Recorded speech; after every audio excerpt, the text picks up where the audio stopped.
Les projets élaborés dans le département design d'espace sont destinés à agir comme des dispositifs d'interaction dans des situations de rencontre, de partage, de collaboration ou encore d'expérimentation. Ici, le design est suscité par l'analyse de contextes précis et il est étayé par une bonne connaissance des matériaux qui est garantie par la fréquentation régulière des différents ateliers, des différents pôles de l'école. Des sujets courts permettent de s'initier à différents médiums comme la céramique, le métal, les différentes techniques de mise en forme du métal, de la tôlerie à la fonderie, ou encore la menuiserie. Ce cours de culture constructive a par exemple engagé les étudiants et étudiantes à élaborer des structures en bois dédiées à une posture particulière, très précise, et d'engager par ailleurs plus largement une réflexion sur l'oisiveté, sur l'ennui. Avec comme contrainte la récupération des chutes, des rebuts de l'atelier bois, en cohérence avec les impératifs écologiques du monde contemporain. Ici, avec la même contrainte, il s'agissait de questionner la typologie de l'assise comme prétexte à la fabrication, un exercice incontournable dans le champ du design, une sorte de passage obligé. En parallèle de ces expérimentations tridimensionnelles, l'expression plastique, le dessin technique comme expressif, les différents modes de présentation, de représentation bidimensionnelle font l'objet d'un apprentissage poussé. Et ils viennent renforcer la méthodologie du projet en design d'espace en rendant compte de manière démonstrative d'une enquête de terrain, de l'analyse d'un contexte particulier.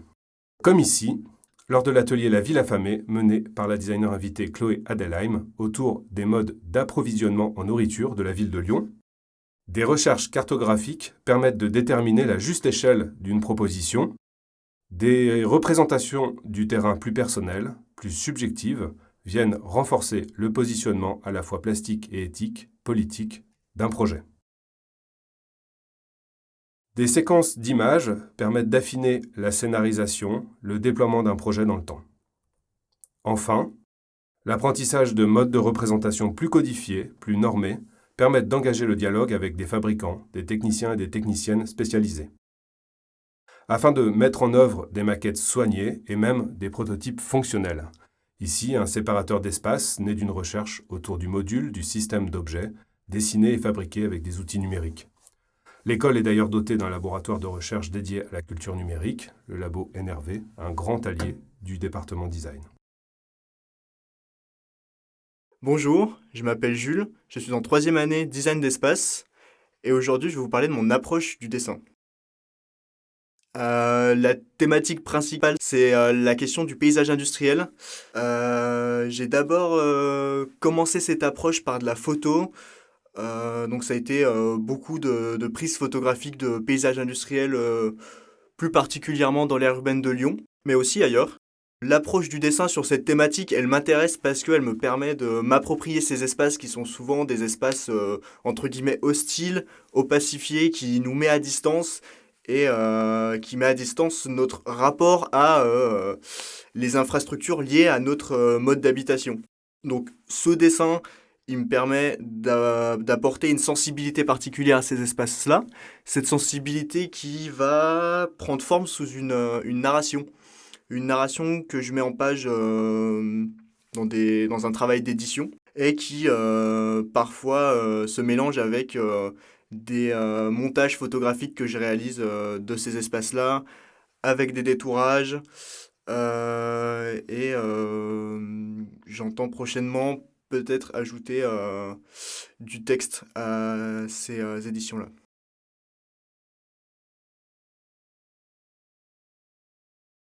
Cette formation particulière est ainsi ponctuée par la réalisation de nombreux projets situés, réalisés à échelle 1, avec des partenaires locaux, souvent publics.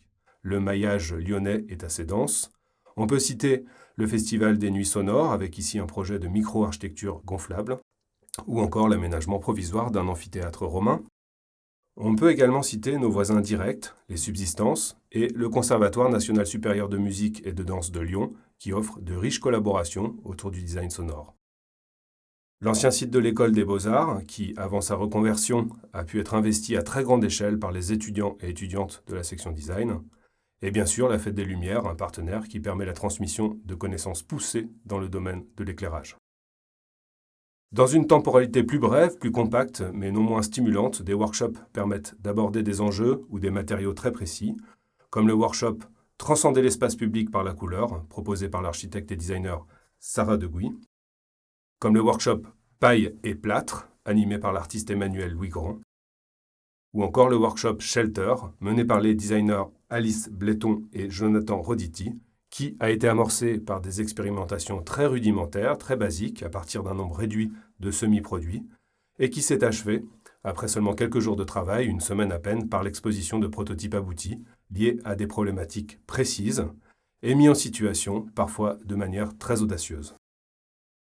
Des cours d'histoire et de théorie du design, des ateliers d'écriture en lien direct avec le pôle édition contribuent à la documentation des projets, ainsi qu'au développement d'un regard critique.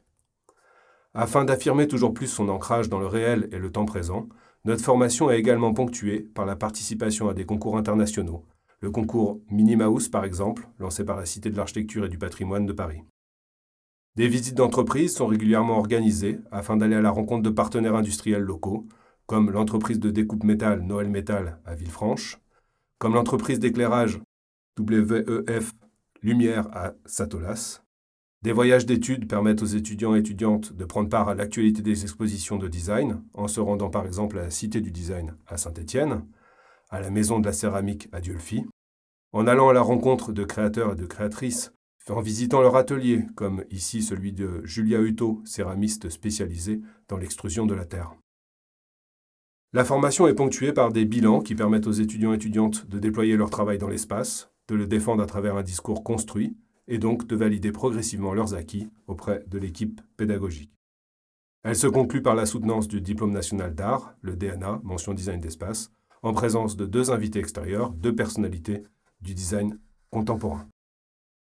Bonjour, je me présente, je m'appelle Julie, je suis en 3e année design d'espace et cette année je vais vous présenter mon projet d'étude qui sera le projet pour mon DNA. Alors mon travail s'articule autour des espaces qui ne sont pas montrés, un peu cachés. Je parle des espaces qui me fascinent comme la boucherie, comme les blocs opératoires auxquels j'ai eu le droit d'assister à ranger, à photographier.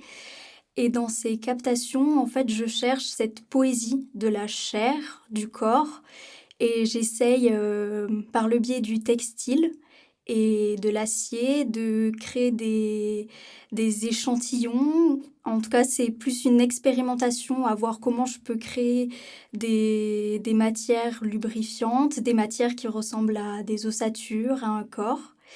Et par la suite, j'aimerais que ça prenne forme dans l'espace et de créer des espaces immersifs auxquels les gens pourraient en fait comprendre ou sous-entendre ce milieu qui est un peu caché. Et j'entends pas quelque chose de... Quand j'entends boucherie, quand j'entends viande, je vois quelque chose de très poétique. Et ce n'est pas un objet où j'essaye juste de dénoncer en fait un côté un peu gore ou qu'on peut revoir dans The Substance. Non, c'est vraiment en fait une fascination que je trouve.